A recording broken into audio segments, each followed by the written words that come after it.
Good evening, everyone. My name is Ben, and I'm a health educator here at the Hospital Research Foundation Group Arthritis, and I'd like to welcome everyone to our webinar tonight, Arthritis and Mental Health. I'd like to begin by acknowledging the traditional owners of the land that all three of us present from tonight, and that we'd like to pay our respects to elders past, present, and emerging. This webinar has been made possible through funding from the Country SA PHN, and we thank them for this. Now, we've got an extremely interesting webinar tonight, and we've got two experts in the field. Our first expert is Professor Louise Sharpe. She's a highly esteemed clinical psychologist and academic at the University of Sydney, where she serves as Professor of Clinical Psychology. She specialises in treating individuals with chronic illnesses such as arthritis.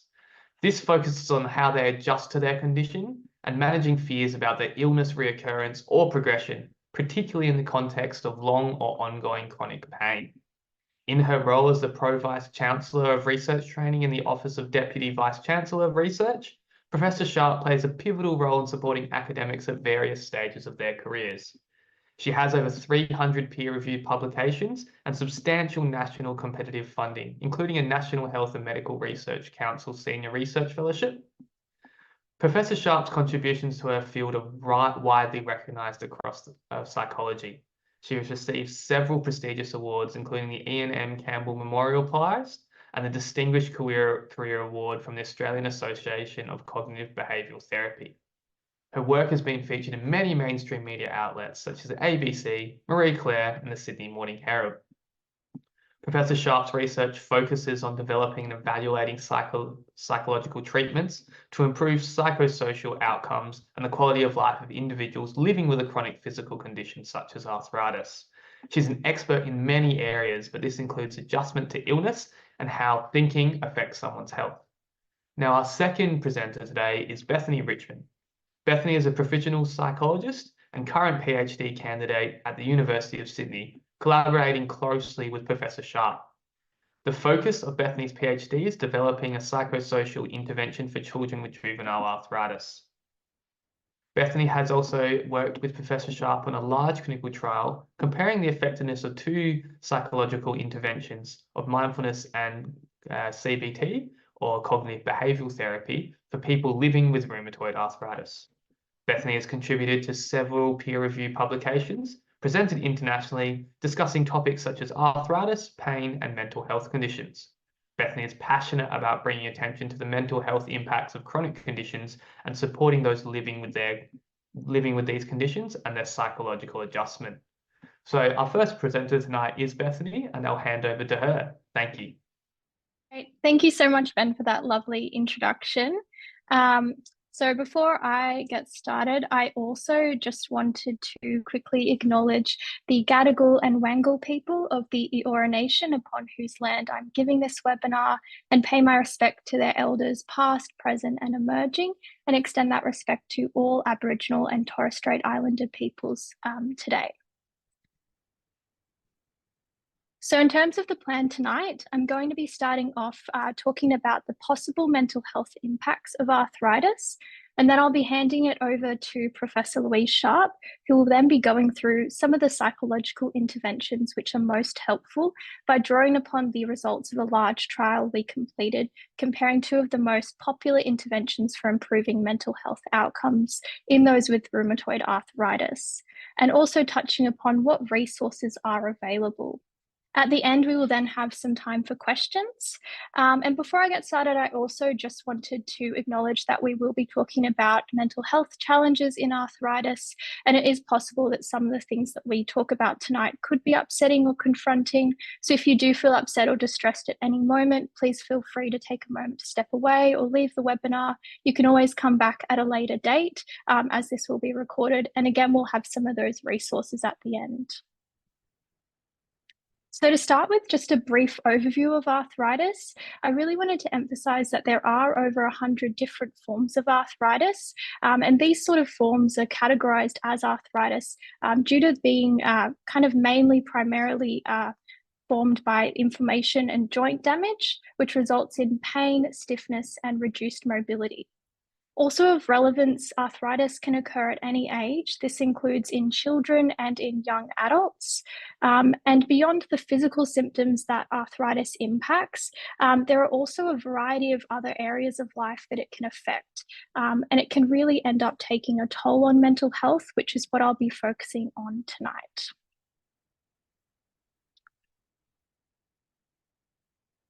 Okay, so one of the main impacts of arthritis is the physical limitations that it introduces. This can result in feeling like there's been a loss of independence, as you may need to rely on others, ask for help with tasks, or there may be tasks or activities that you're no longer able to complete. Similarly, feelings of anger and frustration can also be experienced when facing difficulties in the everyday and trying to navigate these limitations. Pain can also really impact upon sleep in arthritis, causing difficulties getting to sleep as well as staying asleep.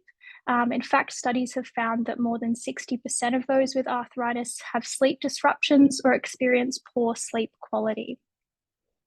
Arthritis can also impact on social life, so there can be a real barrier to maintaining friendships, as it can interfere in the ability to participate in recreational and social activities, such as playing sport, which can in turn result in feeling socially isolated. There can also be a strain on romantic relationships, and for those who are a parent, they face these additional difficulties in managing a household and raising children alongside having arthritis. I also wanted to touch upon the impact upon work, as arthritis can really interfere with this. One study found that 70% of those with arthritis had to make at least one change to work, whether this was taking time off work due to their arthritis, permanently changing or reducing work hours, or changing the type of work that they were doing. There can also be additional difficulties faced in the workplace, for example, having colleagues or bosses who fail to understand arthritis, as well as dealing with the unpredictability of arthritis and flare-ups in the day-to-day work environment. So given these challenges, it's not surprising that some with arthritis can find it challenging to work or may not be able to work, and that employment rates are lower in those with arthritis. And I just wanted to kind of give a bit of an overview on some of the ways in which arthritis can impact upon these different facets of life. And this is by no means an exhaustive list or overview, but I just wanted to sort of emphasize that considering the kind of ways in which it impacts, that it's really understandable that this would take a significant emotional toll. And to start to understand this more, I thought it would be best to hear from others who have arthritis and what their experiences have been like and how they have reported on that in a qualitative interview study. So this was a study conducted in 2014 where they interviewed 48 patients who had newly diagnosed rheumatoid arthritis, and they really wanted to investigate what their emotional experiences had been, especially in regards to the participation restrictions they were facing. So they identified several important themes from these interviews, and I've included a quote from each to really demonstrate what these were like. So the first theme was feelings of grief and sadness. So in this theme, patients described hopelessness when they could no longer perform activities of value in everyday life, and when the body that they had relied on previously now limited work, leisure, or family life. So for example, this quote concerns cleaning. Could not clean at home. I felt really deflated and hopeless, felt left out, very much in someone else's hands, complete powerlessness. Feelings of fear were also expressed in relation to their condition worsening and not being able to either take care of themselves or others. There was also fear about exerting or pushing oneself too far, and this perhaps causing injury or damage to joints. As you can see in this quote, I was going to shovel snow last Friday, and then I got a pain in my joint, and I'm afraid to use the same force as before. Feelings of anger or frustration were also common in situations where they experienced difficulties in the everyday. For example, when trying to use hands to open water bottles or grip tools. And there was also anger about the situation itself. As you can see in this quote, I'm so young and it can get this bad. I get so angry and I think, why? The next theme was feelings of shame or embarrassment, which were typically reported upon in how they were being perceived by others in public, such as being seen to be limping or walking slowly. For example, in this quote, I try to pretend that I have papers to sort out, and then I am standing and stamp my feet to get started, or I start to walk really slowly, so it can be a bit embarrassing sometimes. And lastly, feelings of exclusion were also reported by patients in this study. Specifically, feelings of otherness were described when not being able to act like everyone else or do the things that everyone else could do, resulting in feeling excluded. For example, I have had huge problems with my feet, so I've not been able to ski or snowboard. So I've been at home when everyone else has been out. So I feel left out. And from this study, I hope it's evident how normal it is to experience a range of emotion and have a range of emotional impacts from arthritis, to feel more anxious, to worry about the future, or to have a drop in your mood, to feel more irritable or feel left out. Importantly, you're not alone in feeling this way. We know that mental health conditions are extremely prevalent and are even more so amongst those with arthritis. So statistics suggest that there are around 3.3 million Australians who live with anxiety and 1.5 million Australians who have depression. Of the 3.5 million Australians who have arthritis, 1 million also have a mental health condition. So this translates into almost 1 in 3, or at least 1 in 4 of those with arthritis who will also have a mental health condition. Research published on this topic also supports that there's an increased risk of depression and anxiety in arthritis. So this study analysed data from 17 countries who completed the World Mental Health Survey. They found that anxiety and mood disorders, such as depression, were almost twice as likely amongst those with arthritis compared to the general population. Australian data also supports this higher prevalence of mental health conditions in those with arthritis. So this is data from the 2017 to 2018 National Health Survey. In this survey, they measured psychological distress, which is a combined anxiety and depression symptoms measure. So as you can see, those with arthritis are represented by the blue bars and those without are in the green bars. And when we're looking at the left of the graph, you can see that those without arthritis were much more likely to have these low levels of psychological distress. However, as we move along the graph to the high and very high levels of distress, this pattern instead flips. In fact, when they looked at this data more closely, they found that those with arthritis were 2.2 times as likely to experience high and very high levels of psychological distress.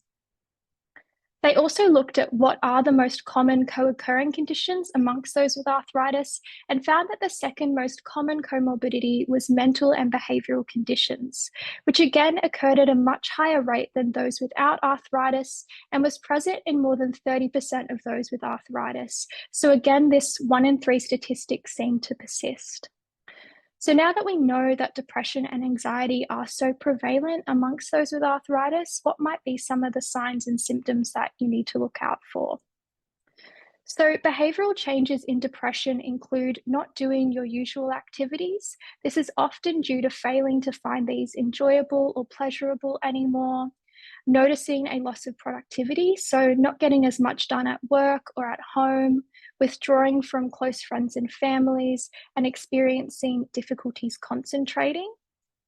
Depression is really characterized by feeling persistent sadness, so you might be more teary and upset. However, you can also feel overwhelmed and indecisive, guilty, irritable, or frustrated, or just lacking in confidence in general.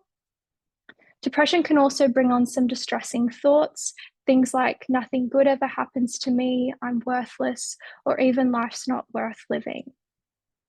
There are also a number of physical symptoms associated with depression. This includes feeling tired all the time, having sleep problems, such as difficulties falling asleep, staying asleep, but also sleeping too much, experiencing a loss or change of appetite, and having significant weight gain or loss without actively trying to gain or lose weight. Moving on to anxiety, one of the main behavioral changes is starting to avoid situations which are anxiety provoking. So, this might be avoiding a certain activity, for example. You might also notice increased difficulties concentrating, that your mind is racing, or you're just generally distracted. The main feeling associated with anxiety is excessive fear and concern. This can be about a variety of things. So it can be related to your arthritis, but it could also be about work, relationships, finances, and so on. You can also feel restless, so might notice an inability to sit still or relax, feel tense, wound up and on edge, and might also be quite easily frustrated as well. Thoughts and anxiety are really defined by this constant and overwhelming worry. This can include engaging in catastrophizing, so going through worst case scenarios in your head, and you might also experience obsessive thinking, so getting quite stuck on things and finding it hard to move on. There are also a number of physical symptoms associated with anxiety. So this includes having a racing heart, tightness in the chest, shortness of breath, and muscle tension, all without any other underlying medical cause, and also experiencing sleep difficulties. I mentioned earlier that anxiety and arthritis can also focus on fears about arthritis, in particular concerns about arthritis progressing, about there being damage to joints, or about having a loss of function in the future. And this is indicative of a specific kind of anxiety which is beginning to receive more attention, and that's called fear of disease progression. So, fear of progression was initially studied in the cancer literature, where it was defined as being fear, worry, or concern relating to the possibility that cancer will come back or progress. However, a recent systematic review that we published looked at whether fear of progression might also be reported by and experienced by those who have chronic illnesses such as arthritis. And we found that this was the case, so that fear of progression was not unique to those with cancer, but also concerns those who have these chronic diseases. Importantly, this could also explain why, for example, rates of anxiety are so much higher amongst those with arthritis. So, aligned with this, these themes of fears about progression have also been spoken about by those with arthritis in qualitative interview studies. So, I put two quotes here, which I think really demonstrate what these fears can look like for people. So, the first concerns fear about incapacitation and physical limitations worsening. So, I'm thinking of a woman in a wheelchair who cannot move and is totally handicapped. I hope this won't happen to me. The second concerns the impact that medications taken for arthritis might have on the body in the long term. So when I saw that the medicine they give for treating these diseases affect all those kidneys and then the liver, I was a bit scared. So bringing this all together, I think this diagram really demonstrates how you can get trapped in a cycle of depression, anxiety, and withdrawal. And I want to again emphasize that it's really normal to experience some negative thoughts, to have some worries and low mood, especially in response to how arthritis can impact upon life. Often these might be in passing or periodically experienced, for example, during a bad flare-up or when other stresses occur in life. But for others, these thoughts and feelings can persist and result in more seriously worrying about disease progression, feeling more depressed and despondent about circumstances. In response, there's a tendency to withdraw from others socially and abstain from or reduce physical activities. In the case of anxiety, this may be for fear of exacerbating inflammation and pain and minimizing joint damage, or in the case of depression, due to tiredness, due to not getting that sense of enjoyment from activities, and also having that drop in motivation as well. The consequence of this is that you end up spending more time at home, more time alone, more time focusing on those negative thoughts, and you end up feeling more anxious and depressed. And importantly, this increase in depression and anxiety can actually feed back into the cycle, exacerbating pain and disability. So in fact, growing research suggests that anxiety and depression predicts poorer long-term pain outcomes. And this may be because these conditions affect how we perceive and how we cope with pain. So specifically, research has found that depression can reduce our capacity to cope with pain, thus worsening the pain experience. In addition to this, as I mentioned before, there can be this withdrawal and reduction of physical activities, which in turn can cause a deconditioning of the body and result in more pain and greater functional limitations as physical fitness and strength worsens. Lastly, there's growing evidence to suggest that there are shared neurobiological pathways between pain and emotion, and studies have found that anxiety and depression may actually increase sensitivity to pain and lower pain thresholds, thereby exacerbating pain and feeding into this vicious cycle. So, coming back to look at this cycle as a whole, I really think it's evident just how closely mental and physical health are interlinked, and the importance of taking care of your mental health in the context of a physical health condition such as arthritis. The good news is that there are ways to intervene in this cycle, and I'll be handing it over to Louise to talk more on the psychological interventions that we have available and their effectiveness. So as Bethany said, it's really normal for these sorts of emotions to affect people who have chronic illnesses of all sorts. And of course, in terms of managing pain, we know that really pain is not just biological when we experience it, even in the context of an illness like arthritis. There are biological factors, of course, that contribute to pain, but so are there psychological factors, social factors, and behavioral factors. So what you do also really contributes to it. And I guess one of the things that's really important about interventions in terms of trying to ensure that you get actually, the best interventions for your quality of life is that there's often a lot of focus on the biological factors. So certainly we know that it's very important in arthritis for you to have access to medications that can help to control inflammatory processes and so forth. You may well be taking other pain relieving medications or other physical treatments like acupuncture or physical therapy, and those things are really important. It's also really important in terms of thinking about what to do to really understand the arthritis that you have and the importance, for example, of balancing rest and exercise when your joints are inflamed, in trying to ensure that you have lots of good support in your lives. But also there are some treatments that are very helpful specifically on the psychological point of view, and that's what I'm going to really talk about this afternoon. And if you see in the right-hand corner on your screen, there are some treatments that have been demonstrated to be effective in terms of reducing mental health, particularly in the context of pain and arthritis. And the two most common of those that I'm going to talk most about tonight are cognitive behavior therapy and mindfulness. And I'm going to talk to you actually about a study that we've just finished comparing the effectiveness of these two treatments. So just to give you an idea about the evidence base for psychological treatments for chronic pain in general, there's a very large Cochrane review conducted by one of my colleagues, Amanda Williams, in the UK, and her other colleagues. And there's a lot of evidence on this. So there are 75 studies that she looked at with nearly 10,000 people who have chronic pain, including a lot of those samples, people who have arthritis. And the results of this very large trial, looking at all the literature, is that one form of therapy, cognitive behavior therapy, is effective. It has small effects, but it has effects on pain, disability, and distress. Now, cognitive behavior therapy is a type of therapy that really targets how you might think a little bit about what's happening in your life and how that gives rise to emotions that you might have, and trying to help you work out what to do in response to pain and your illness. And that is a very effective treatment. We know if you just have behavior therapy, that doesn't improve pain-related outcomes. And in fact, in some work that we did over a decade ago, we found that actually when you just try to get people to kind of pace their activities and balance rest and exercise, that can make them worse.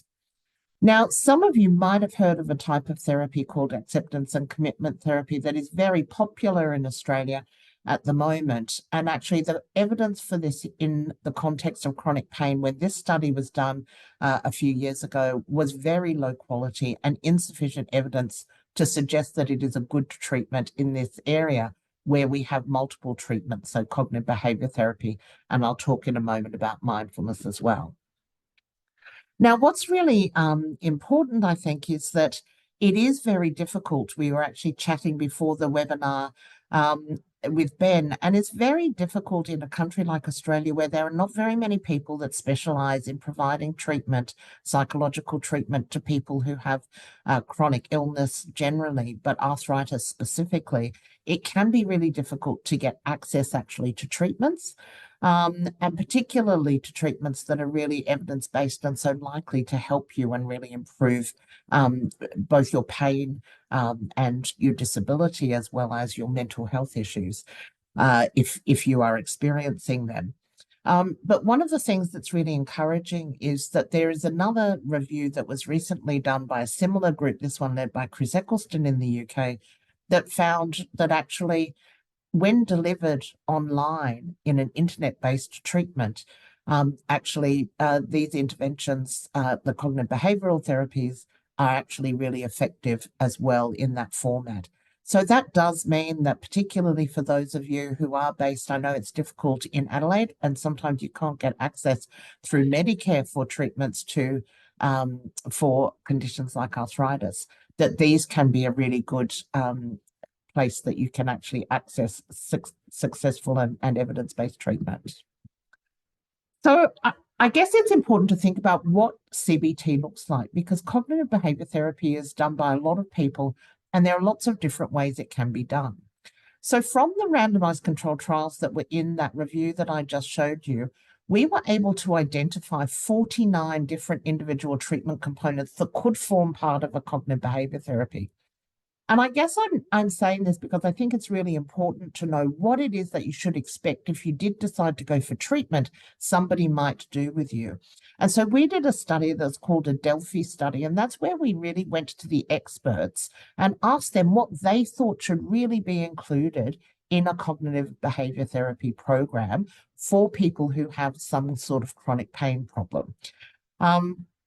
And we talked both to researchers, but also to clinicians. So we actually asked every chronic pain management program in the country to put us through to their psychologist or the person that provided the psychological support for people.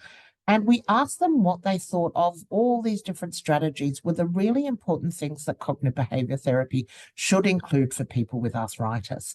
And this is what those groups said. They said there were three things that were really crucial.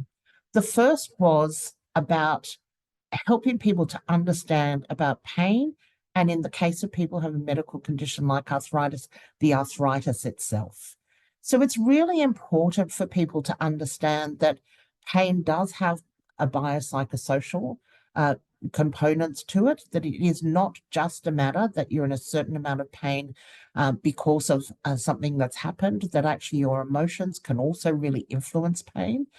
And actually, when we feel pain, even in the context of an inflammatory disease, it is always mediated by our nerves. And the longer that we're in pain, the more that our nerves can prove somewhat unreliable in how much pain they tell us our body is in at the time. So it's really important to try and understand that so that we can start to understand how we might retrain our bodies to actually be able to move without exacerbating the pain to a large degree. The second thing that the expert said was really important was really trying to understand the role of thoughts and behaviors in the way that we feel about things. You know, we often assume that we feel a certain way in a situation because of that situation, but actually it's usually the meaning of that situation to us in our lives that actually is most strongly associated with those feelings. So we all might feel frustrated if we weren't able, for example, to take the top off a jar that we needed to use in cooking. But of course, if you have arthritis, the meaning of that is very different. And the thoughts that often occur to people are around the fact that people might feel that their condition's getting worse. They might feel that they're not useful anymore. And those sorts of thoughts that come into one's mind actually make that situation much more upsetting at the time. And so one of the things that's really important is to give people tools and strategies where they can start to actually become aware of those thoughts, those interpretations that people are making, and be able to actually think through those and see whether or not those are true. And there are lots of skills where we can learn to ask questions and to be kinder and more compassionate to ourselves in those sorts of situations that might give rise to feeling more upset or having more negative emotions of anxiety or depression. And the final really crucial part of cognitive behavior therapy for people who have arthritis is to do with activity and exercise. Now, what's really important here is it's not just about doing more things, but it's really about trying to learn ways that people are able to get a better balance between rest and exercise. Particularly if you have an inflammatory type of arthritis, it's very important to have a good balance between not being overactive when you have inflamed joints, but equally not being underactive when you're in better stages of the illness. And it's very important to listen to your body and try to do as much as your body is able to let you of an activity until the pain starts to get worse. And actually what we try to encourage people is to set these kinds of baselines where they might be actually reducing how much activity that they're doing, but actually to a point where they can start to do it regularly and then build up in a kind of graded activity way. And this is the sort of approach that's been found to be really helpful in terms of actually being able to help people to maintain a good level of activity without flaring up their illness any more. So cognitive behavior therapy is effective, but the other thing that our experts told us in our Delphi study was that actually mindfulness-based interventions were really helpful. And mindfulness-based interventions, of course, are very popular at the moment, and there are lots of availability of mindfulness-based interventions generally, apps, online programs, but also psychologists who will give this kind of intervention. And mindfulness is really about trying to stay in the present moment and not respond to negative feelings or emotions. So if we think about what mindfulness is, it's a mental state that's characterized by focusing, as I said, on the present moment, calmly acknowledging and accepting the feelings that one has, the thoughts that might be racing through your mind, and any bodily sensations like pain or stiffness that you have. But we can use mindfulness as a technique as well. And many of you might have had mindfulness. It's very common these days. And there are lots of different types. There's mindfulness-based stress reduction, which is very strongly about doing meditation very regularly. There's a type of therapy called mindfulness-based cognitive therapy that does some cognitive work as well as mindfulness, where actually the emphasis is very much on the thoughts and not responding to those. And there are also mindfulness integrated types of cognitive behavior therapy where it includes activity as well. But there are lots of different types of mindfulness. The evidence for mindfulness, there have been a couple of really big reviews last year, one of which came out of my lab that Bethany and I were involved with. And just to give you an idea, there's some pretty good evidence now that mindfulness is really helpful for chronic pain. So we found in this was a big umbrella review, and we found that there were 21 of these meta-analyses. And meta-analyses are the kinds of papers where they take every study that's been done and look at what the overall effect is. And now for mindfulness, there are 127 different studies looking at whether or not mindfulness is effective for different types of pain. And what we found overall was that mindfulness-based interventions like cognitive behavior therapy produce small improvements in pain intensity, depression, and anxiety, although there was less evidence from this review that they were helpful if pain interference, the amount pain interferes with your life, or disability was the key target that you would be interested in. But nevertheless, this means that mindfulness is also a really good option for people who might be interested in it. But I guess the really important question, if you are thinking that you might want to have some sort of a psychological intervention is, well, if there are two common treatments that might be available and we can give some indication where you could get them a little later on, then which one would be best for you? What would you choose? Well, CBT or mindfulness? There are actually 4 studies in the literature that compare them. And so there's some good news and some bad news. The good news is that CBT and mindfulness in each one of those 4 trials were equally effective to each other. So neither was better. Both were really effective on the primary outcomes, which were usually pain or pain interference. So that's a really good outcome.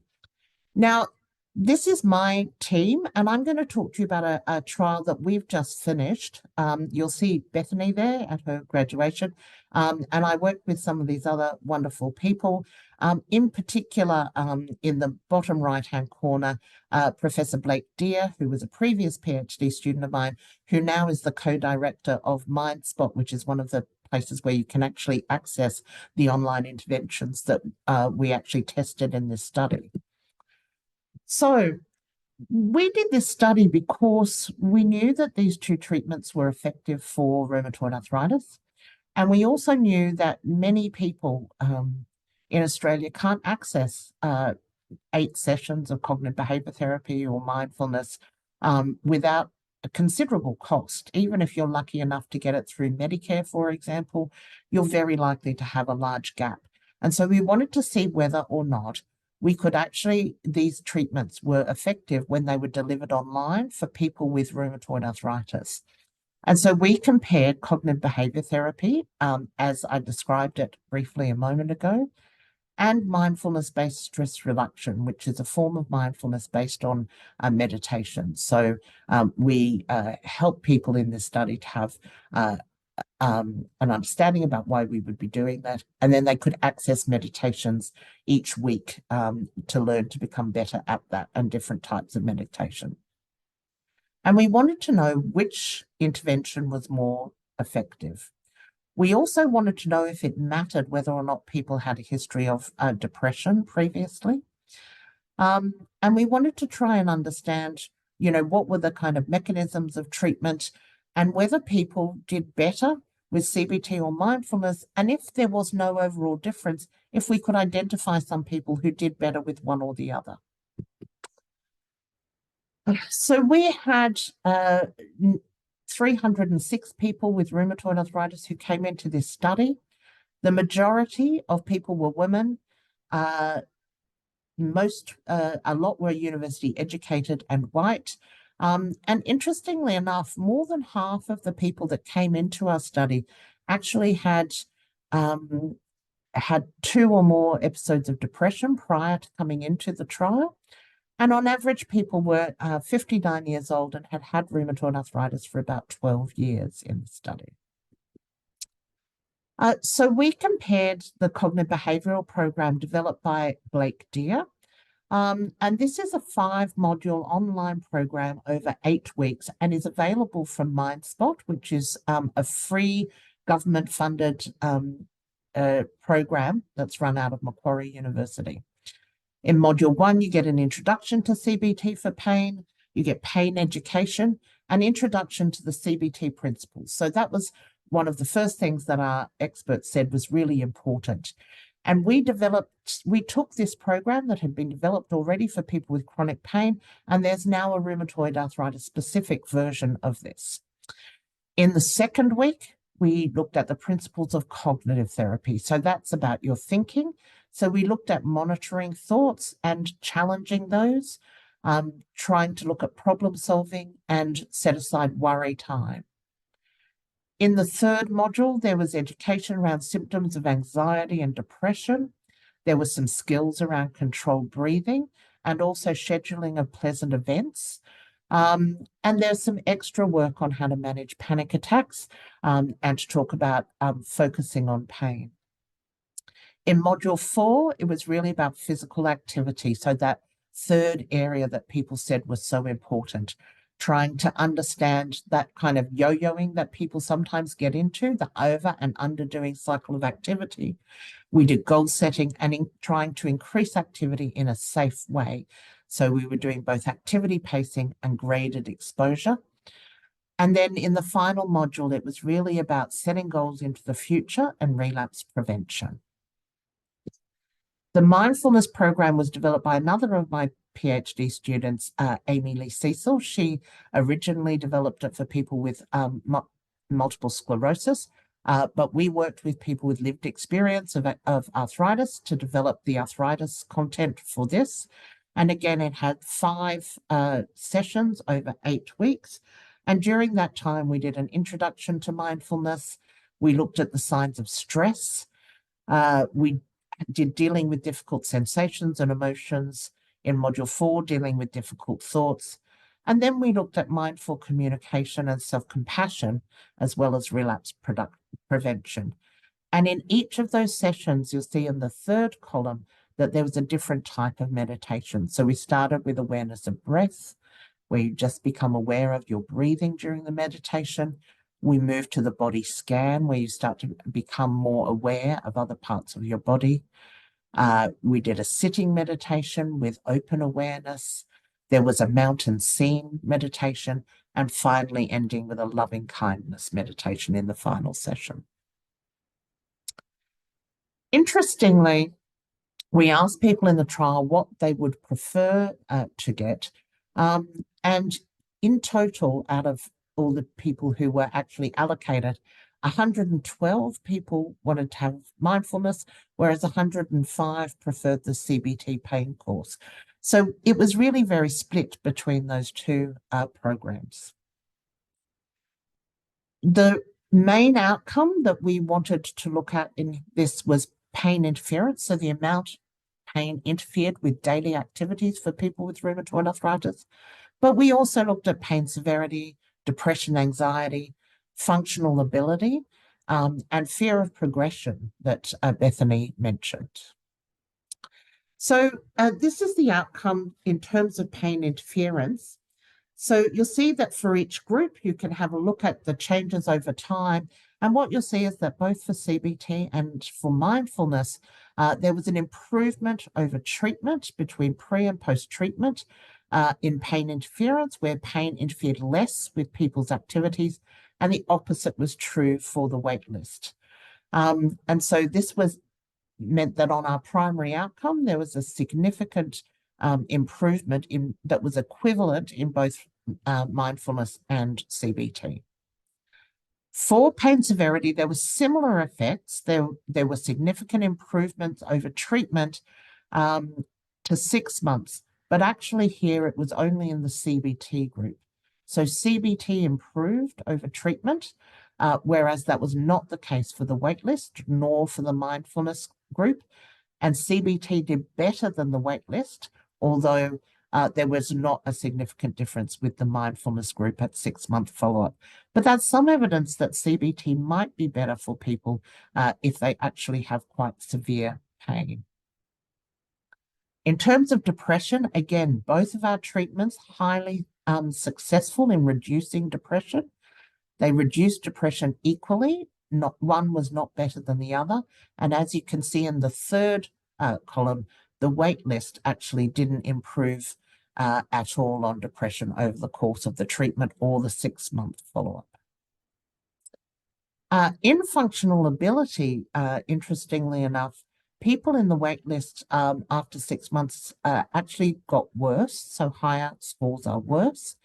And actually you can see that that was not the case in the other 2 groups, but actually in the mindfulness group, there was an improvement at 6 months that was not seen in CBT, and mindfulness outperformed CBT as well as the wait list for functional ability at the 6-month follow-up. So again, that suggests that on pain, CBT was a bit better. On functional ability, which is an important outcome, mindfulness was better. And then finally, the other outcome, which was different between the groups, was fear of progression. And as you can see here, there's a very large change over treatment in fear of progression, where people who got mindfulness had a much larger reduction in fear of progression than those who had CBT and those who had the waitlist control, suggesting that mindfulness was the preferred treatment if fear of disease progression was a concern for people. So what does this mean for you guys if you're thinking about getting an intervention to help you manage your arthritis better and to manage any mental health consequences that you might be experiencing from living with arthritis? First of all, I think it's a really good news story. You know, we were able to show that online in a program where people had access to support once a week, but we found had less than 10 minutes of support on average throughout the program, that both CBT and mindfulness led to improvements in symptoms, although there were some changes that were different between them. Importantly, in some of our analyses, what we found is that people who already are quite mindful and like the idea of mindfulness actually did better with mindfulness-based stress reduction. And we also found that it was actually those changes for people who had in fear of progression over treatment that led to the changes that people subsequently had in terms of functional ability. And so this suggests that if fear of disease progression is an issue, and that's something that you're worried about, that mindfulness might actually be the treatment of choice, particularly if you have relatively lower levels of pain. However, those who had higher levels of pain did seem to benefit more from CBT. And so if you were someone who had a lot of pain, CBT might be a good option in that case. So I think before we finish off this part of the webinar and go to some questions, Bethany's going to put up a few resources.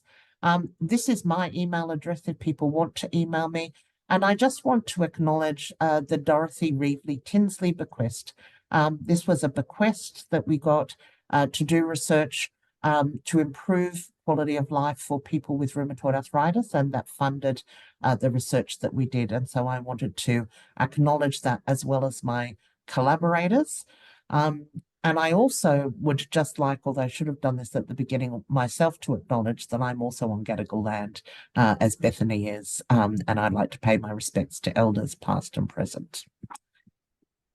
Bethany, I'll stop sharing. Do you want to put up those resources that you have? I've just got a couple of pages with some helpful resources and contacts. So that first dot point is about the GP. So GP is a great resource to go to who can help devise a mental health care plan, which can give you access to 10 subsidised or free mental health sessions, as well as discussing medications like anti-anxiety and antidepressant medications. I've also got that dot point about psychologists. So you can use that website to find a psychologist in your area and also specify for what sort of support you're needing as well. We've also got a couple of crisis services, so Lifeline and the Suicide Callback Service, which are both 24/7 hotline supports. We've also got Beyond Blue down there, the Men's Line, and 13 Yarn. On the next page, I've just put the links for some of the free online therapies that are available that Louise did mention. So MindSpot is the one that's run by Macquarie, This Way Up, and the eCentre Clinic has the pain course as well, specifically available, as well as some mindfulness applications. So Smiling Mind is a free application as well, and also Headspace and Calm. And I'll stop sharing now and hand it back to Ben to maybe start on the questions for the end of tonight. Perfect. Thank you so much to both of you. That was an absolutely fantastic and covered a lot of the questions that we hear here at the Hospital Research Foundation Group Arthritis, kind of about mental health and things like that, and delving into that evidence, Louise, is fantastic.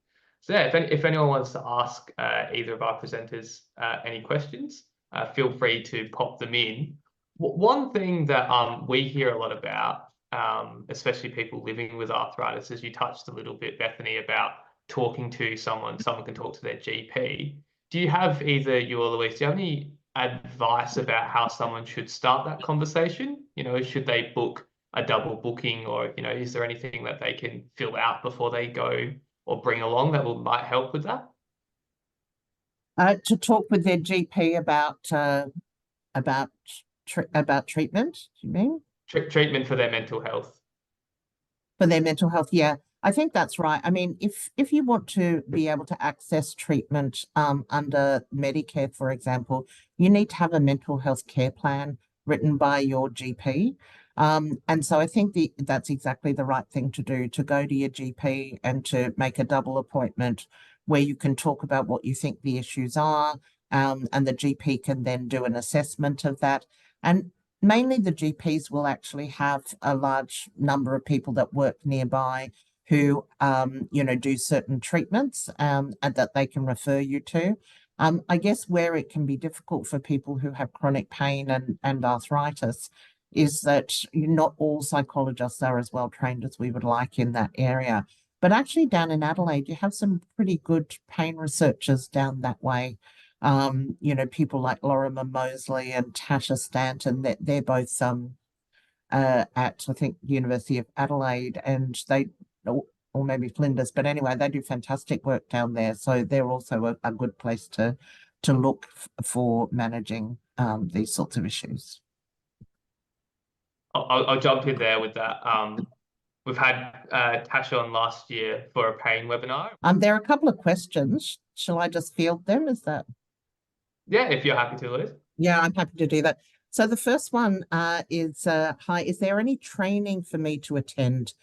Then I can help my patients. I'm a psychologist and bilingual and would love to be trained and help the clients. That's a great question. Training is something you kind of have to look out for in this area, I'm afraid. There is a program at the University of Sydney in pain management that psychologists and others can do, but it's more of a multidisciplinary kind of thing. And so psychologists might already have a lot of the skills, so it might not be as good. I certainly do try to do workshops around every now and then for the APS, for the Pain Society, for the cognitive behavioral societies, and others do as well. It's a matter really of looking out for those sorts of opportunities, I think. The next question, thanks for acknowledging that psychology services are not very accessible. It took me 6 months to get in to see a psychologist. It was expensive and of questionable use. So good to hear about the free online options. Yeah, it's really, I feel really sad that that's the case. In Sydney, we have a couple of pain management programs, but again, they don't always take people who have arthritis. They typically take people more who have a sort of chronic low back pain type problems. And so it is very difficult to get people who actually have the expertise.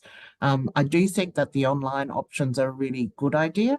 But also, if you find that you're having mental health issues that might be interfering with your ability to use the online, sometimes it can be good to enroll in those free online services at the same time as seeing somebody, so that they can actually supplement it and maybe talk more about the mental health issues and help you to work through the program. Because sometimes when you're feeling depressed and anxious, it can be a little bit more difficult to do that for yourself.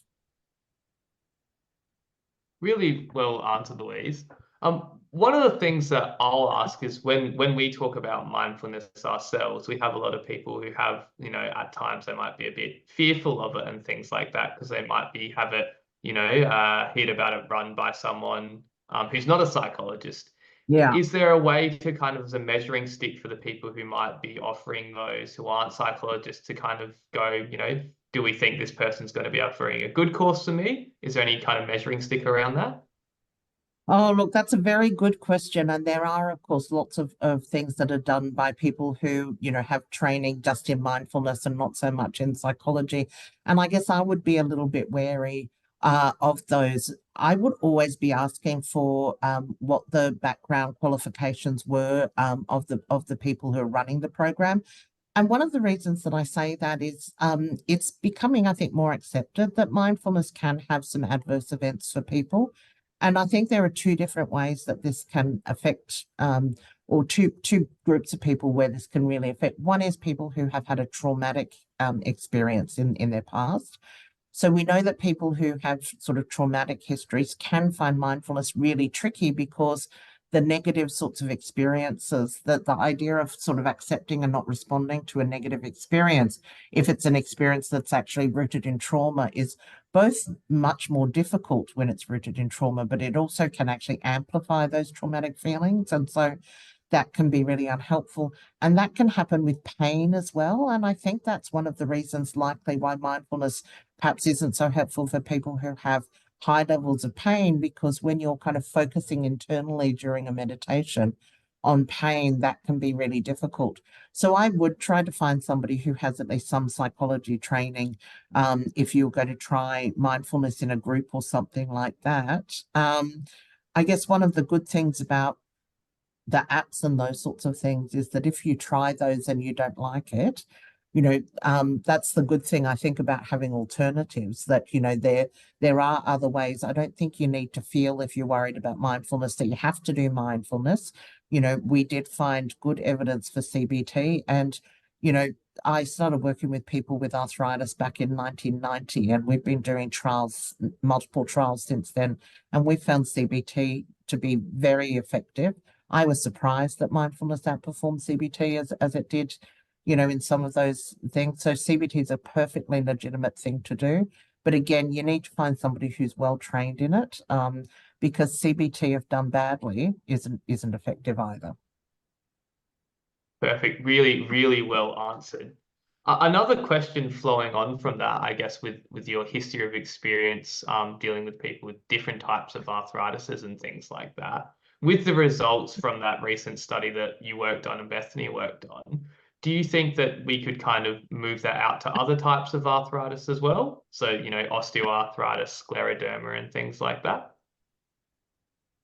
Yeah, look, I think we probably could. I mean, interestingly enough, that result was very interesting for me, that we found that mindfulness was better than CBT on fear of disease progression, because we also found that in some work that we did with people who are fearful of cancer recurring.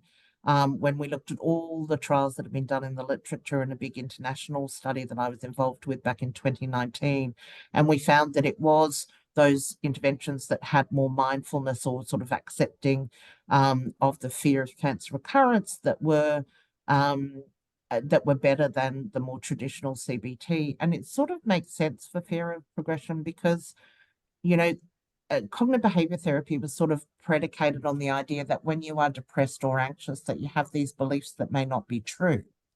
And that is the case if you have, for example, social anxiety. So say you're somebody who doesn't like giving webinars because you're worried that everybody's going to think that you're an idiot.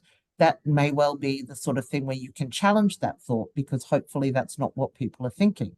But if you're worried about your disease getting worse and you have a chronic disease, actually, for very many people, that will be the case. And so actually sometimes trying, sort of accepting those negative thoughts and trying not to respond to them in a way that's unhelpful might be a much more helpful way to go.